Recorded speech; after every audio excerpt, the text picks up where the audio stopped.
Alright, and we have another Blader analysis. This Blader analysis is on Rantaro. I do not actually have his Beyblade. I'm still going to talk about him though, just because he's the next Blader on the list. And so basically, Rantaro is just that character. He's been hanging with the main character Volt for the longest. Like no other character has been with him so long. And really, he's not actually that good. And I'm so glad my little brother isn't here because he'd be yelling at me from that statement. But in my opinion, he's like, and I'm sure a lot of people's opinions, he's not actually that good. Because I think his only competitive win is against Wakia. And don't get me wrong, Wakia is a really good Beyblader, but he's not like so, he's not so good that it's worth anything just because Rantaro wins. And let's get real.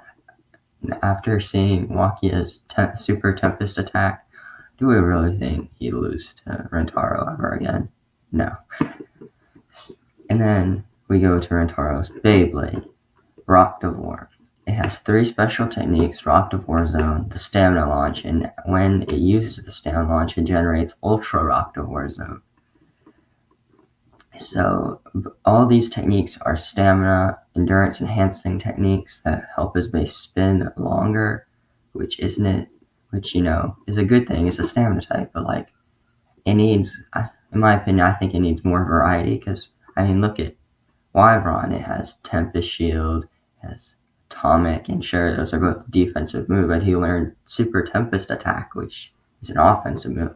You need variety in your techniques, is what I'm saying. And Free Beyblade is a stamina type, and it has a defense move. I'll get into that next week for next week's Blader analysis because it's going to be free. So, I missed the highlight of the week. Shout out of the week. I'll get that at the end. Okay. So anyway, and then I calculated his win percentage as 50%, which, isn't bad considering I said he was a really bad Blader. But that's only counting competitive battles, which there's only been 2 of. And one was against Wakia, who is the guy I just mentioned, tanked against him. And his loss was also against Wakia. So, I'm not just going to say he's the worst Blader, because obviously those random people who have random Beyblades are worse than him. So for that clown, this guy, Rantaro, he lost to a clown. That's not exaggerating. He literally lost to a clown that Beyblades.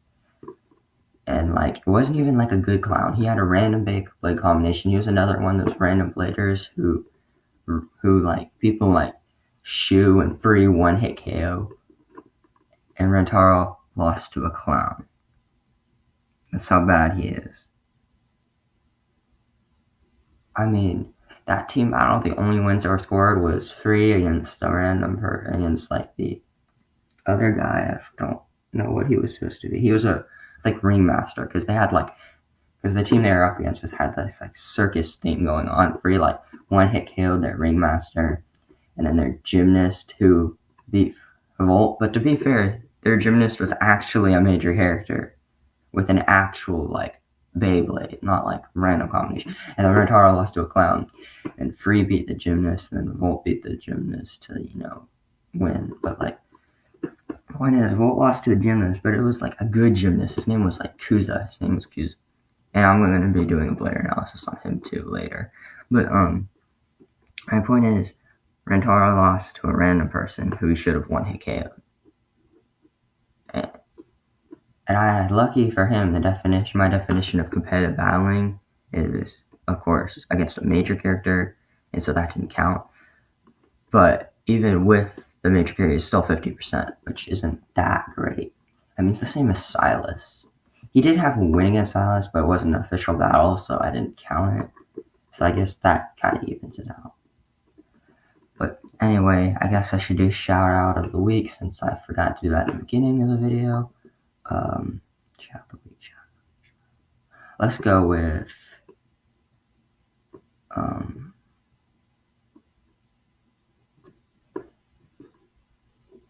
I'm sorry, I didn't think of anything prior to this. Let's go with Jack Greenway. Have I done him already? I don't think I did. Let's go with Jack Greenway, and that's shout out of the week. So thanks for watching this video.